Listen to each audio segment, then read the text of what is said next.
हाथ रखे हुए था। उसके चारों ओर ढेरों बुरी आत्माएं थी, अलग अलग जानवरों के रूप में। मनमोती मैना भी सिंहासन के साथ एक सोने के बने हुए झूले पर बैठी हुई थी। उसने जन्नार जादूगर को यकीन दिलाया था कि उसने रानी को उससे मोहब्बत करने पर राजी कर लिया है, इसलिए जन्नार जादूगर बहुत खुश था। सिंहासन के सामने एक जवान का सिर कटा हुआ रखा था और उसकी लाश फर्श पर पड़ी हुई थी। एक जल्लाद हाथ में डरावनी कुल्हाड़ी लिए खड़ा था। जन्नार जादूगर ने आदेश दिया, इसको हटाओ और राजा और रानी को लाया जाए। फिर पलक झपकते में उस जवान का सिर और धड़ हटा दिया गया। कुछ बुरी आत्माएं राजा और रानी को वहां ले आईं। जन्नार जादूगर ने बड़े गर्व भरे स्वर में कहा, इस राजा को भेंट चढ़ा दो।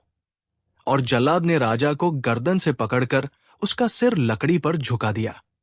रानी ये नजारा देखकर डर और हैरानी से मूर्ति बनी खड़ी थी, जबकि मनमोती मैना की आंखें खुशी से चमक रही थी। वो तेजी से उड़ी और रानी के कंधे पर आकर बैठ गई।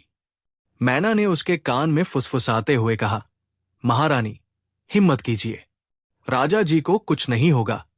उसी पल जन्नार जादूगर ने कठोर स्वर में कहा, क्यों महारानी, क्या आप हमसे मोहब्बत करती हैं और हमसे शादी के लिए तैयार हैं?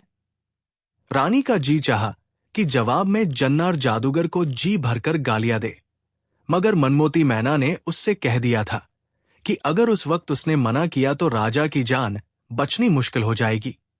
इसलिए उसने अपने आप को संभाला और हाँ कर ली।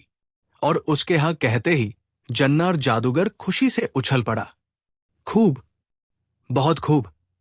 देखो रानी, तुम हां भरकर फंस गई हो। अब तुम चाहो भी तो मना नहीं कर सकती। और इसके साथ ही उसने जल्लाद को इशारा किया और जल्लाद ने अपनी डरावनी कुल्हाड़ी हवा में ऊंची की।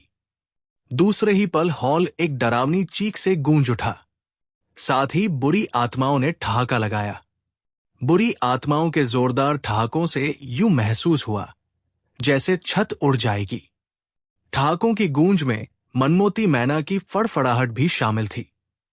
मनमोती मैना के पंखों की फड़फड़ाहट में गूंजने वाली डरावनी चीख जल्लाद की थी। जो ही जल्लाद ने कुल्हाड़ी ऊंची की, मैना तेजी से उड़ी और अपनी तेज चोंच जल्लाद की आंख में चुभो दी। डरावनी चीख ऊंची हुई और कुल्हाड़ी छूटकर नीचे गिर पड़ी।